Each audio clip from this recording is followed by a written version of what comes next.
Mas que alegria imensa, imensa. Nós estamos dando início a essa nova jornada dentro do ecossistema Blanco, que se chama Blanco Entrevista. E o primeiro entrevistado não podia ser um cara mais legal, mais competente, mais apropriado para esse momento maluco que o mundo vive. Vandyck Silveira. Ele é um cara que é, bom, é um brasileiro que passou, acho que, mais tempo no exterior do que no Brasil, ele até vai contar isso para a gente, Estados Unidos, Inglaterra, Espanha. Atualmente, ele é o diretor de Estratégia e Expansão Global da UCAM, Universidade Católica de Múrcia. Múrcia é uma região da Espanha, uma região autônoma da Espanha, assim como é a Andaluzia, assim como é a Catalunha, o País Basco. Existe a região autônoma de Múrcia. O Vandyck foi presidente do IBMEC nos seus tempos de glória, Foi presidente da... Deixou um legado lá que não estão tratando tão bem. Mas ele foi presidente também do famosíssimo Instituto de Empresas da Espanha, de Madrid. Ele fez uma parceria com o Financial Times, um projeto super exuberante. Ou seja, ele é, além de ser um PhD em economia pela Claremont University americana, ele é um educador, ele entende de macroeconomia e entende de educação. E a proposta desse nosso programa aqui isso aqui não é um podcast. Isso aqui é uma entrevista-aula. Eu queria não sei nem como chamar esse troço, entrevista-aula, porque nós vamos falar de coisas técnicas para as pessoas aprenderem coisas e depois evoluirmos em grupos de estudo que nós vamos criar aqui no ecossistema Blanco, tá bom? Então, gente, o Vandyck está aqui conosco. O tema nós vamos falar de Trump, Trade, China e Brasil, né? Ele fala com a gente da Espanha 5 horas à frente, ou 5 já, né? 5 Ou já. seja, o homem vira 24 horas por dia ligado no... E a gente estava conversando, para quem entrou mais cedo, sobre Índia, porque ele esteve na Índia resolvendo uns pepinos lá da UCAM na Índia. É sensacional, tem muita coisa para a gente conversar. Vandyck, muito obrigado de novo por estar aqui com a gente. Eu gostaria que, além de acho que eu já fiz uma breve apresentação, mas você complemente como quiser, mas a primeira aula que nós temos aqui é o seguinte: você é um economista assumidamente liberal, bem liberal, lá no canto, né, do liberalismo, bem no cantão mesmo, na fronteira do libertário, né? Então, eu te pediria que nos desse uma breve aula sobre as escolas econômicas. Explica o que é esse liberalismo, que todo mundo chama de neoliberalismo, e eu não gosto. Eu fui pesquisar, achei esse negócio de neoliberalismo uma invenção que alguém criou nos Estados Unidos, e para cá virou um chavão cheio de preconceitos, né? Conta para a gente, então, um pouquinho do liberalismo à luz de keynesianismo e outras escolas que você achar julgar relevantes para a nossa turma, tá bom? Bom, primeiramente, é um prazer, um orgulho, uma satisfação estar aqui, e eu não poderia jamais não aceitar o convite. Fernando é um sujeito brilhante, um amigo, uma pessoa cativante, e eu parabenizo você por essa iniciativa, porque quanto mais existir de espaço para aprendizagem, principalmente de economia, geopolítica, que elas andam de mãos dadas, não dá para estudar economia sem aprender ciência política, mas ciência política, não é o achismo que a gente tem nas escolas de ciência política na América Latina, né? Ninguém usa número, teoria dos jogos, essas coisas. Ciência política hoje é uma ciência muito análoga à economia, só que só muda o tipo de especificação de problema que a gente analisa, mas é só com matemática. Eu tive o privilégio de ser PhD em economia e em ciência política. Eu fiz 2, e para mim é muito importante usar os 2 na minha análise, porque não dá para abrir mão de um ou do outro. É como também o economista, o cientista político, que não olha para a questão econômica, que é parte do problema que a gente vai falar hoje. Tá? Existe, talvez suscite, né, questões de ignorar questões econômicas em decisões políticas. Mas o liberalismo foi uma escola de pensamento, século XVIII, na Inglaterra, que foi principalmente encabeçada pelo Davi Ricardo. Acho que a maioria de vocês já devem ter lido ou escutado falar de Davi Ricardo, John Stuart Mill e todos os meus da família dele, que foram economistas, extremamente relevantes para o pensamento liberal. O pensamento liberal, ele prevê que você deve ter a liberdade máxima de atuação individual para perseguir os seus desígnios e interesses, o seu interesse, o que a gente chama o enlightened self-interest, seria o seu autointeresse iluminado. Que nesse processo de busca, né, a gente não pode esquecer também do Adam Smith, que foi o patrono, o fundador da economia, ele não é propriamente um liberal, mas ele abriu muitas das questões com relação à riqueza das nações, que tem muito a ver com esse radical, eu não digo de radicalismo, mas o radical de início da análise, o ponto de partida da análise econômica, que tem a ver com seres humanos perseguindo os seus desígnios, aquilo que é importante para eles, o que eles acham que é importante, fazendo isso de uma maneira que eles colocam os seus recursos em prol daquilo que eles querem, e aí você cria uma troca entre esses seres humanos que ele não é levado diretamente por uma mão visível, que seria a mão do Estado, que até então imperava um modelo muito tortuoso de relações econômicas, que era o mercantilismo. Então, o liberalismo ele nasce na Inglaterra como uma resposta ao mercantilismo português e espanhol, e, de uma certa maneira, também do holandês. Mas foi uma alternativa a essa visão que a gente tem hoje, que o bom é eu exportar, mas não importar de ninguém, e assim eu acumulo ouro, no caso do século XVIII, século XVII, hoje eu acumulo dólares e títulos da dívida americana.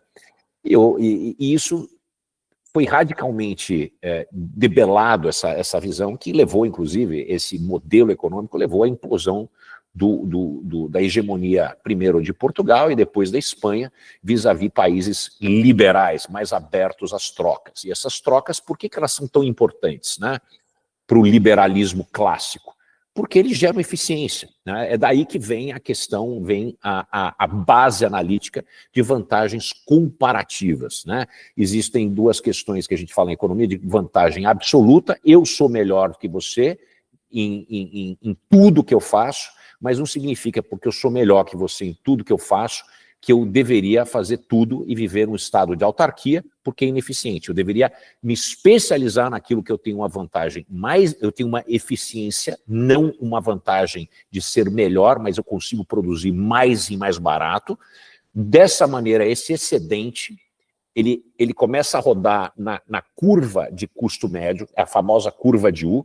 A primeira unidade custa 10, a segunda unidade custa 8, a quarta unidade custa 3, e aí eu entro num nível de produção onde a enésima unidade de produção, ela cai tanto que ela é produzida a centavos, que é muito parecido com a situação atual da China, na produção de diversos bens, inclusive de iPhones, de carros, bens semi-acabados, que talvez, infelizmente, a gente fala mais de carros e fala de chips, e a gente fala mais de coisas que a gente consegue ver a olho nu, mas mais importante para essa questão do tarifaço são os bens semi-acabados, que são manufaturados em diversos lugares do mundo, China, Canadá, México, para dar um exemplo, e que elas fazem parte de forma íntima da cadeia de produção. Então ela entra e sai dos Estados Unidos várias vezes antes dela ser um produto acabado na estrutura de um carro.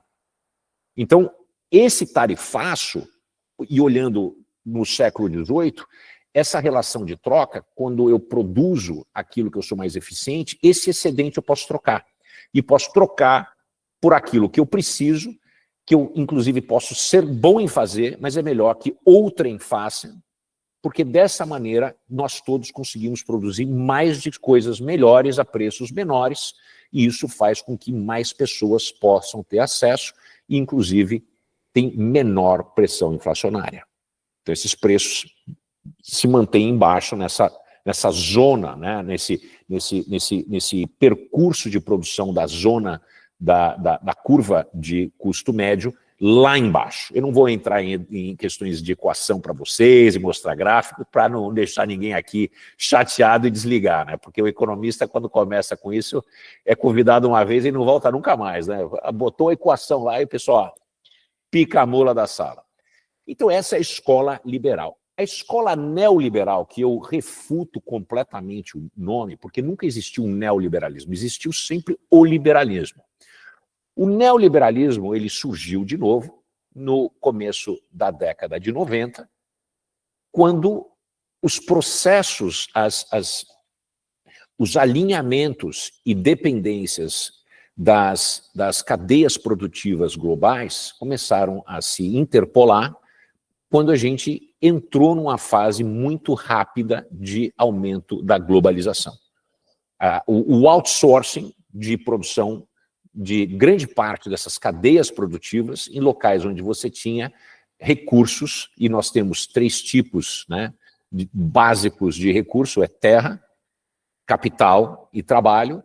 Então a gente precisa buscar essa relação de terra, capital e trabalho, que é a grande equação.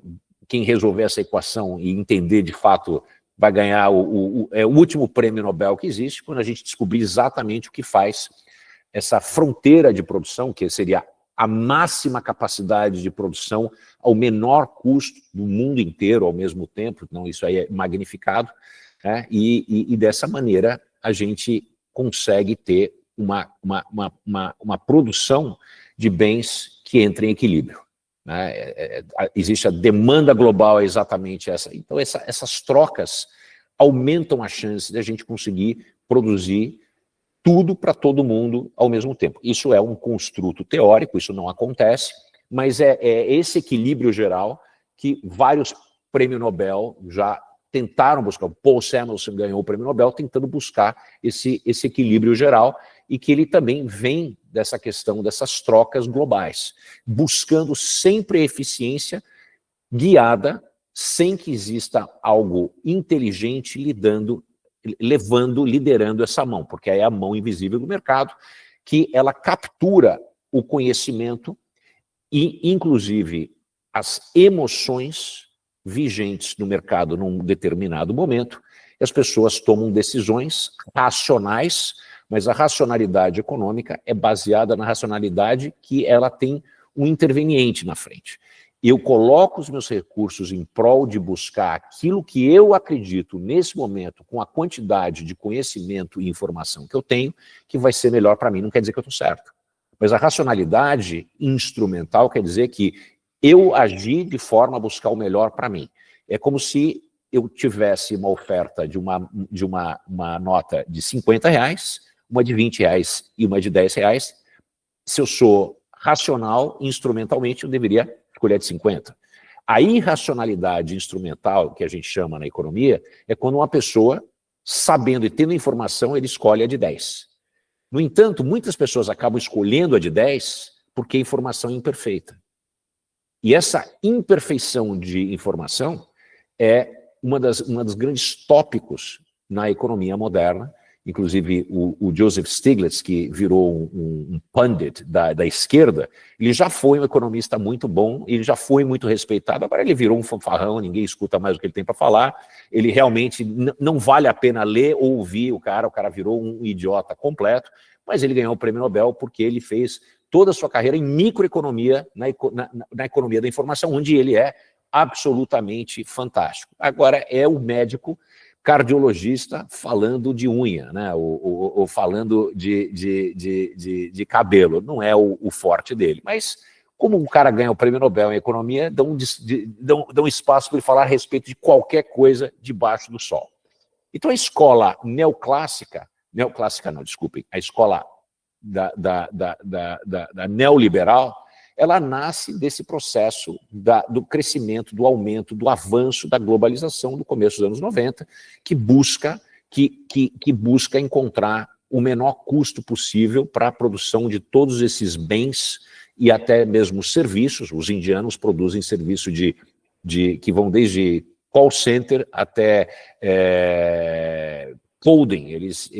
Existe uma quantidade gigantesca na Índia de engenheiros de software e eles trabalham 24 horas, um turno de 24 horas, que durante as atividades no Ocidente, a gente tem os nossos coders aqui, e quando é noite aqui, e é dia lá na Índia, você acende a tocha lá e o pessoal continua trabalhando em cima de todos aqueles codes. Quer dizer, então essa interdependência econômica que visa a eficiência máxima, o equilíbrio geral, onde você vai produzir esses bens e serviços a custo, é o que foi apelidado de uma maneira pejorativa de neoliberalismo. Eu pergunto, quando me perguntam se eu sou um neoliberal, ou me chamam de neoliberal, eu digo, não, eu sou paleoliberal, eu sou daquele que eu nunca houve um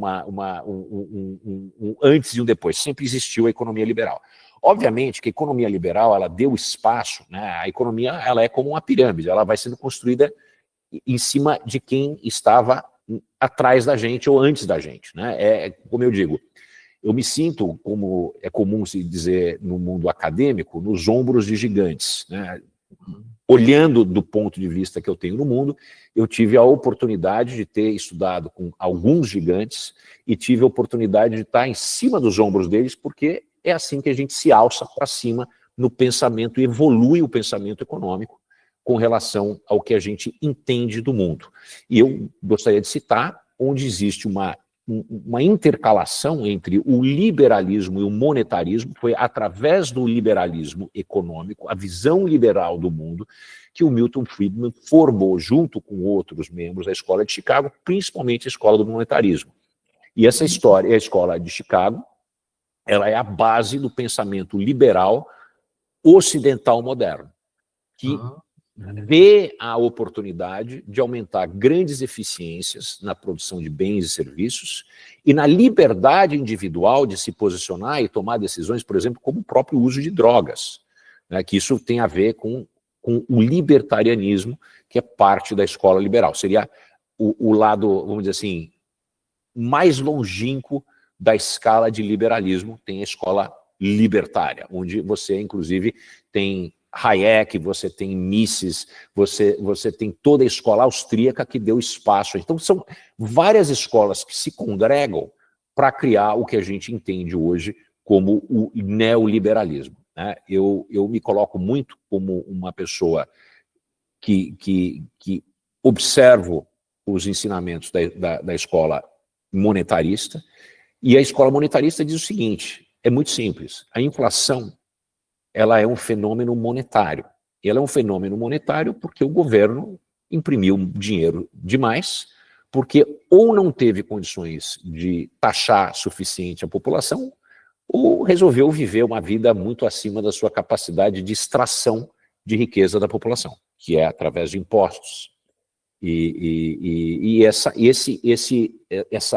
Esse desequilíbrio, ele se manifesta na inflação, porque taxa de juro nada mais é do que o preço do dinheiro. É como se você fosse olhar um sapato, uma bolsa, essa água, e você olha o tagzinho do preço, né? Você pergunta, quanto custa essa garrafa? Ah, custa R$12. Ah, legal. A taxa de juro é o preço de uma unidade de dinheiro. Então, quando a gente olha para o dinheiro como sendo uma commodity, e conforme a taxa de juro ela sobe e desce, você dá mais ou menos incentivo para as pessoas irem às compras ou para guardarem seu dinheiro e investirem. E esse desequilíbrio é a base do processo inflacionário. E é o que a gente tem vivido há muito tempo. Inclusive, eu vou passar alguns gráficos para o Fernando, ele pode compartilhar com vocês, para vocês entenderem o que aconteceu no mundo inteiro, mas o Brasil não foge à regra, e muito menos os Estados Unidos, desde o ano de 2020, com a pandemia, né, a emissão de moeda nunca na história da humanidade houve um nível de emissão de moeda como a gente viu. Então, não é por menos que nós estamos assistindo um processo de acirramento global da inflação, dificuldade para os bancos centrais trazerem essa inflação na meta, e a maioria dos países civilizados hoje aplicam um modelo de metas inflacionárias. Meta inflacionária é importante porque você conta para o mercado, para os agentes do mercado. E, by the way, pessoal, o mercado não sou eu, não sou o Fernando, não é o cara da Faria Lima, não é aquele cara maldoso com o cabelo, né, um Gumex para trás, fumando chá. Não, esse não é o mercado somos nós. Todo mundo que tem um FGTS, todo mundo que tem um VGBL, todo mundo que tem qualquer investimento no banco, um CDB, você faz parte do mundo do rentismo. A maioria dos brasileiros que trabalham são rentistas, porque parte do FGTS ele é investido em título público. Então, rentismo nada mais é que isso. Então, esse papo de rentista é papo publicitário da esquerda que não entende que para o governo poder existir, alguém tem que bancar a conta. Senão, a gente tem apenas uma situação de que o governo não tem condição de bancar mais as suas atividades. Então, ele teria que cortar gasto. E como tem muita gente disposta a bancar o governo, porque, em tese, o governo é o último a quebrar, a gente tem, frequentemente, essa alimentação à máquina pública, que acaba gerando esses desequilíbrios frequentes que a gente tem visto que geram inflação. Mas vamos falar de tarifa. Pois é, Vandic, o homem nunca escondeu que vinha fazer barulho, né?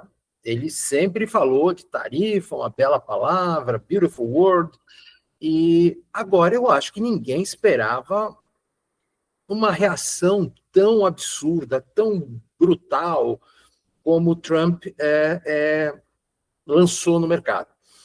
E no mercado, digamos, mercado da economia real.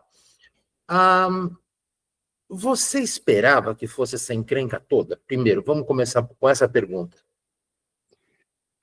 Eu não esperava que a gente fosse chegar, como chegou hoje, a 245%. Porque se você colocar uma tarifa, seja lá qualquer nível de tarifa que está a 100%, você essencialmente cortou laços econômicos com o país. Então, essencialmente, o que o Donald Trump fez, ele criou uma ruptura de qualquer laço de trocas entre os Estados Unidos e a China.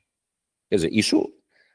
E se depender muito, se levar muito tempo para que esses laços sejam reatados de uma maneira salomônica, nós podemos ter problemas muito sérios em todas as cadeias produtivas, dado o nível de globalização e esse intercalamento das cadeias produtivas de diversos países. Imagina o seguinte, vou dar um exemplo simples aqui, da produção de motores dentro do espaço do antigo NAFTA, que agora é a área de Free Trade das Américas, né, da América do Norte.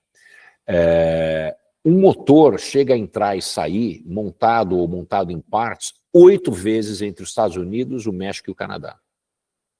Imagina que cada vez que esse motor ou essa parte de um automóvel entra, ele é taxado no seu retorno nos Estados Unidos 25%. É isso que a gente está falando. Agora, imagina o seguinte, grande parte dos semicondutores leves, tá, que a gente usa em carro para ativar a Siri no celular, os que não têm o grau de relevância militar que realmente Nvidia e mais 2 outras que produzem no mundo, mas assim, a grande parte é feita na China, esses que a gente chama de low-grade semiconductors.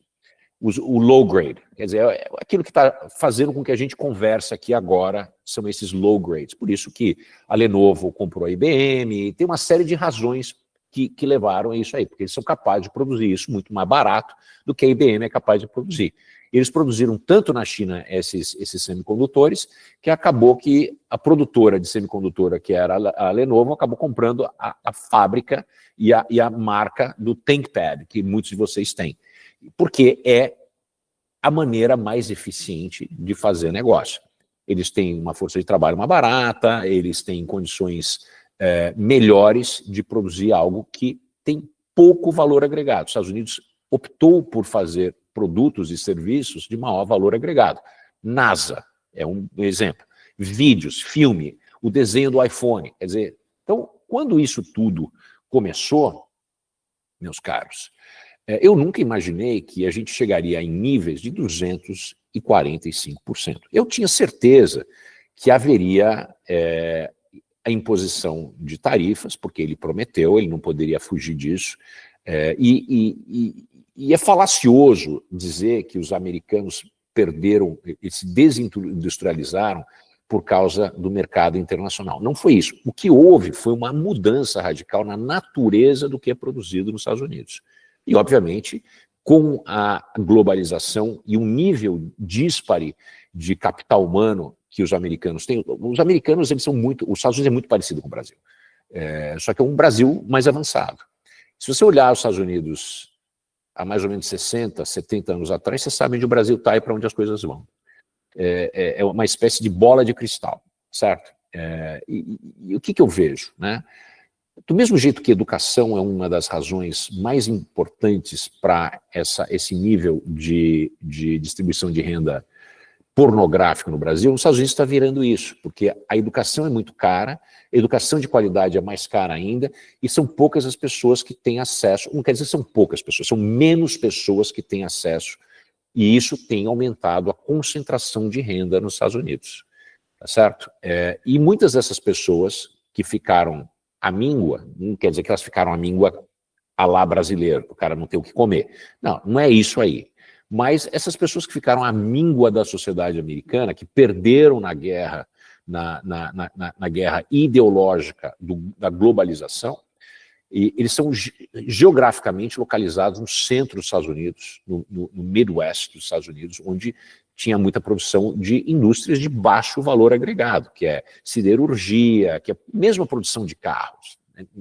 A produção de carro, ela não tem o mesmo nível de valor agregado que a produção de aviões, de helicópteros, né, de chips de última geração.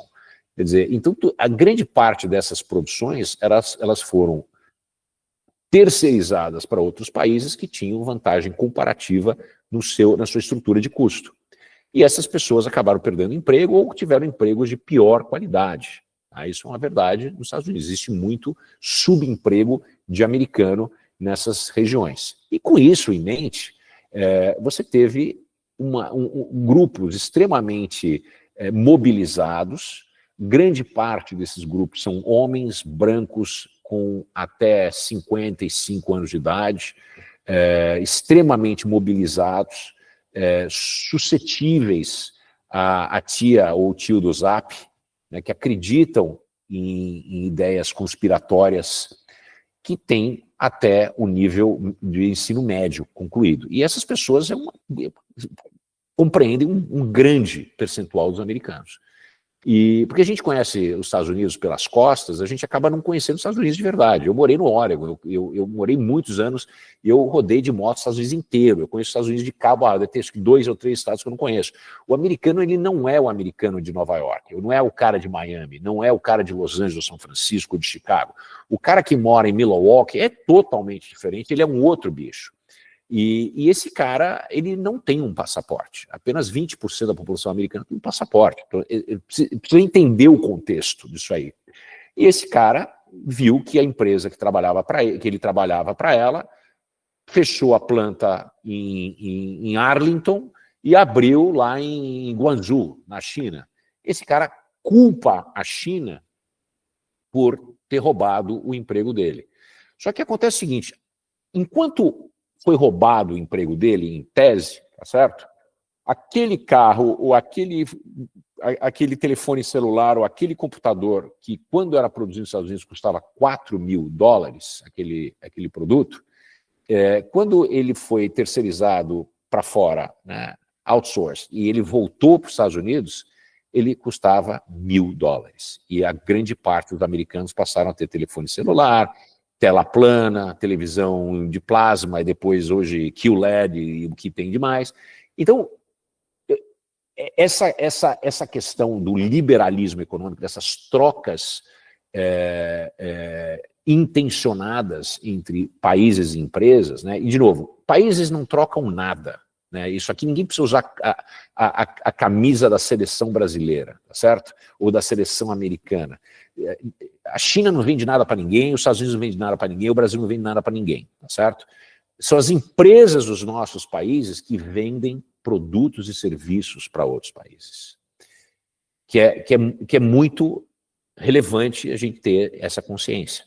Então, como são empresas que fazem esse intercâmbio, grande parte dessas empresas, elas operam na própria China, ou na Índia, ou no Vietnã, ou no Camboja, como é o caso da própria Tesla. A maior fábrica da Tesla, que produz 1 milhão de carros no mundo, ela está na China, ela não está nos Estados Unidos, na Califórnia, nem no Texas. Quer dizer, então existe uma dicotomia da história que é contada para a gente através das lentes políticas e depois aquilo que é depurado por nós, economistas e cientistas políticos, que a gente entende que existe alguma coisa a mais por trás disso, que é, de fato, a maximização do meu bem-estar político. E uma outra coisa que a gente precisa levar em consideração, e me demorou muito tempo para aprender, quando eu descobri isso eu tive que estudar ciência política, que a economia ela é sempre subordinada à política. Não dá para você ter uma boa economia onde você tem estabilidade política. A política dita aquilo que a economia pode aspirar a ser.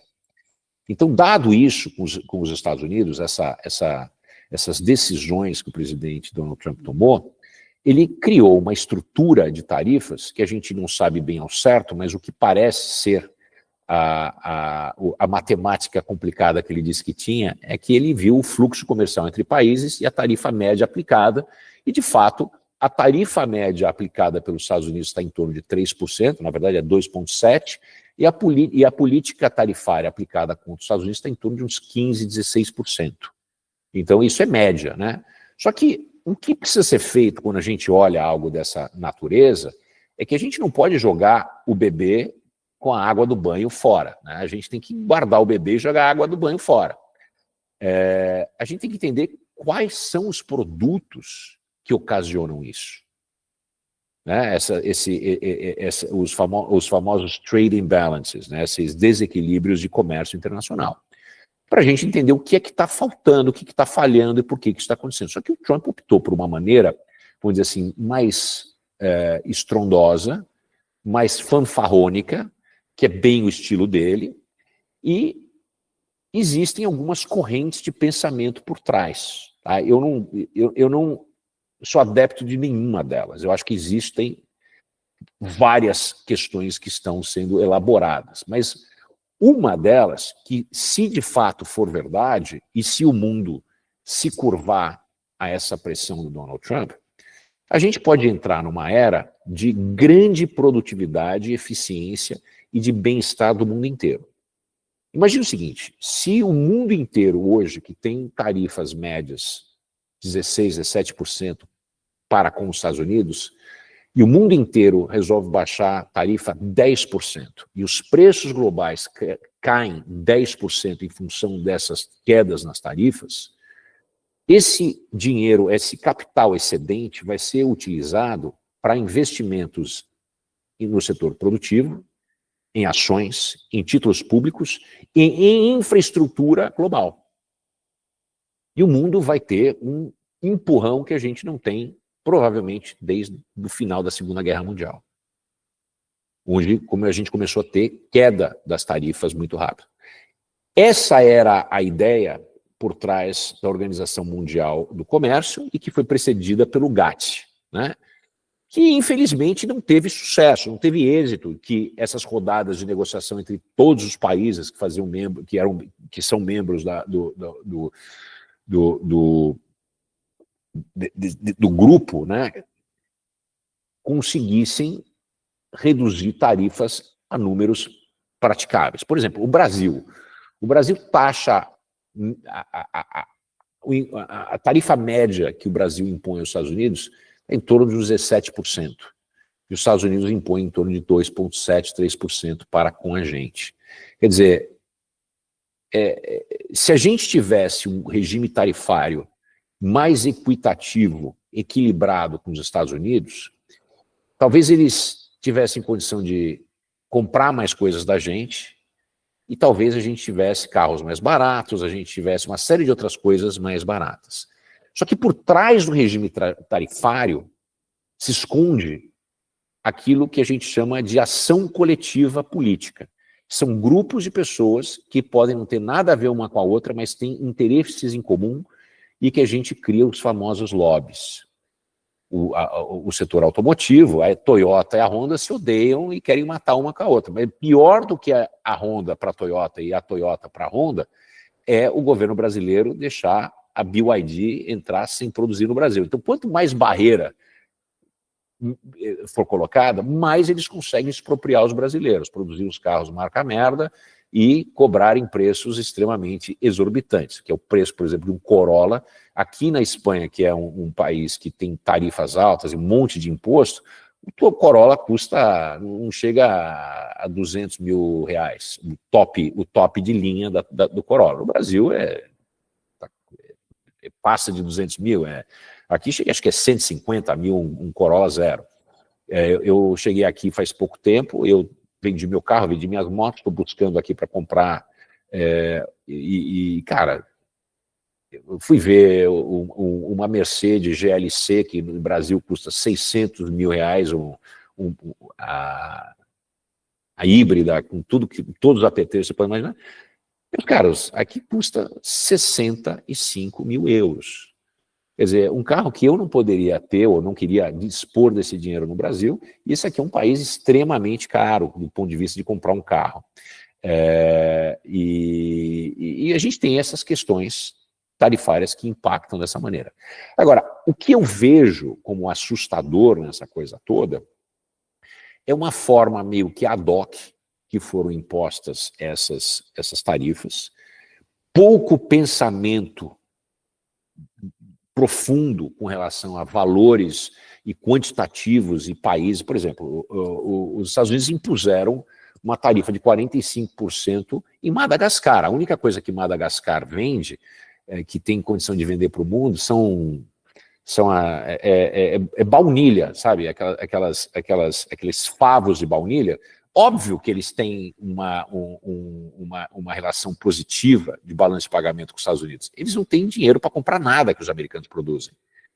Então, obviamente, e os Estados Unidos botou uma tarifa de 45%. Quer dizer, isso mostra um pouco de um desespero, um despreparo por parte do Donald Trump e sua equipe, né, do ponto de vista de entendimento mais profundo sobre economia. Tem duas pessoas, né, no conselho de economia deles que são os grandes artífices dessa teoria por trás do tarifaço. Um é o Peter Navarro, que é um maluco, completamente maluco, um economista assim, de quinta linha, mas como é um cara que fez PhD dele em Harvard, as pessoas escutam o que ele tem para falar, mas é um cara que inventou, inclusive, até nos livros que ele escreveu, ele inventou um personagem que era um anagrama com o nome dele.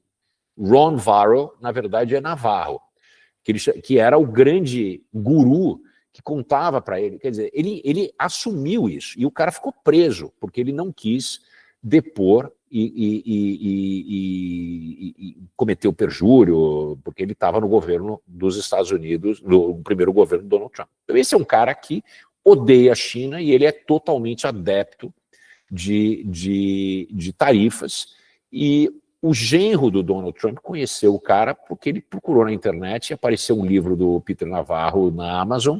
Ele telefonou para o Peter Navarro e disse que queria apresentar o Peter Navarro para o sogro dele. É essa relação que acontece. Então, existem umas coisas que são feitas nos Estados Unidos que, principalmente pelo Trump, que a gente fala, pô, não é muito profissional. Pelo outro lado, existe o Steven, deixa eu lembrar o nome dele aqui, Steven Miran. Steven Miran, que esse sim, é um cara que vem de um hedge fund, ele é o chairman do conselho de advisors econômicos da Casa Branca. Esse é um cara que que é um pensador, um economista de mão cheia, mas é um cara que está diametricamente oposto do que eu entendo e que tenho a base numérica para contrapor, né? Ele acredita que as tarifas, como uma ferramenta de negociação, que até pode ser, né, seriam armas extremamente potentes para conseguir concessões de países distintos para os Estados Unidos. Agora, a gente tem que tomar muito cuidado com o que a gente pede a Deus, porque Deus pode nos dar. Vamos dizer o seguinte, que a gente consegue trazer de novo a indústria para os Estados Unidos, o que é impossível. Estou dizendo para vocês de uma maneira, estou falando isso completamente teórico, mas a reindustrialização de um país como os Estados Unidos e decorrentemente como o Brasil é impossível, não tem como ser feito. E os Estados Unidos é mais difícil ainda pelo seguinte, dado o nível salarial da produção, por exemplo, de automóveis, e os benefícios que essas empresas oferecem para seus funcionários, em média, um automóvel produzido nos Estados Unidos subiria pelo menos o dobro. Então, um carro que custa... O carro médio nos Estados Unidos hoje custa 47 mil euros, tá certo? Um carro que vai passar a custar... Desculpa, 47 mil dólares. Ele vai passar a custar 90 mil dólares. A maioria dos americanos não tem condições de comprar um carro de 90 mil dólares. Então, essas pessoas eventualmente perderiam o emprego ou teriam que abrir mão dos seus salários, aceitar um salário muito menor e aceitar uma quantidade muito menor de benefícios, inclusive como as pensões que esse pessoal recebe, que são pensões, vamos dizer assim, muito díspares das pensões que outros funcionários de outros tipos de indústria recebem, uma vez que a United Auto Worker, que é o sindicato do setor automotivo nos Estados Unidos, é muito forte, é um dos poucos sindicatos que realmente ainda tem poder nos Estados Unidos. Então, nós estamos numa situação onde o mundo tem uma chance grande de entrar numa vertical para baixo, haver uma perda de dinamismo econômico. Os Estados Unidos estava crescendo 3%, perspectiva do Brasil crescer por volta de 1,9%, 2%, o mundo crescer em torno de 3%, como o ano passado. E com esse tarifaço, dependendo de quantidade de tempo que ele demora para ser negociado, se ele demorar mais de um mês, eu vou dizer assim para vocês, isso pode criar um problema muito sério que vai tolher crescimento mundial e a gente pode acabar tendo uma recessão global. Esse é o maior medo. Só que a gente tem uma recessão agora, que é uma recessão diferente das recessões que a gente já teve. Por quê? Primeiro a gente auto-infligiu essa recessão na gente, através das decisões do Donald Trump. Ninguém quis entrar nessa guerra comercial. Mas a gente está num ponto onde a maior parte do mundo, e o Brasil não está fora disso, e os Estados Unidos é líder nisso, está com um problema sério de inflação. Ainda que a inflação não seja uma hiperinflação, ela não esteja fora de controle, mas a inflação nos Estados Unidos em torno de 3,5%, que é o que vai ser hoje, é muito fora da meta de 2%. E o Brasil vai ter uma taxa de inflação de IPCA, tudo dando certo, por volta de 6,5%, 7% esse ano. Quer dizer, se a gente adiciona mais essa camada de problemas, né, essa inflação faz com que a gente realmente perca de vez a meta. Isso vai impedir que haja qualquer movimento negativo de taxa de juros, tanto aqui como nos Estados Unidos, que impacta diretamente a coisa mais estratégica que está por trás de tudo isso, que são as dívidas dos países como os Estados Unidos e o Brasil. A dívida americana tem 120% do PIB, é um nível que nunca teve nem na Segunda Guerra Mundial. Os Estados Unidos foi o primeiro país na história, e foi a primeira vez na história dos Estados Unidos que ano passado pagou mais de $1 trilhão de serviço da dívida. É algo que normalmente países de terceiro mundo, como o Brasil, tem como seu item número 1 de gasto do erário público é o serviço da dívida. Os Estados Unidos entrou numa situação dessa. Então, os Estados Unidos hoje se parece mais com o Brasil do que ele jamais se pareceu. Ele tem pressão inflacionária, ele tem um gasto exorbitante e descontrolado por parte do governo, ele tem visto os títulos públicos, o yield é o custo do financiamento que os países têm, através dos seus títulos públicos, né? É a famosa curva de juro futuro. Dispararam semana passada, essa semana eles caíram um pouco, mas a gente continua na vicinidade de 5%, que são números extremamente elevados. Desde 1982 a gente não tem nada parecido com isso nos Estados Unidos. E obviamente que isso tem ramificação muito séria para países como o Brasil, né? A gente é um país que depende da exportação de produtos de muito baixo valor adicionado. Quer dizer, então, e a gente vive à mercê dos ventos do mercado, uma vez que commodity é o nosso negócio. Além da Embraer, o Brasil não tem nada mais que produz com valor adicionado. E então a gente é, de fato, um vassalo das demandas internacionais. Eu vou parar por aqui, deixar vocês me perguntarem, eu estou vendo que tem gente com a mão levantada, etc., e a gente pode capitalizar em cima das perguntas. Maravilha, muito obrigado, Vandir, que realmente você levou a sério a coisa da aula. Foi aula mesmo, muito bom.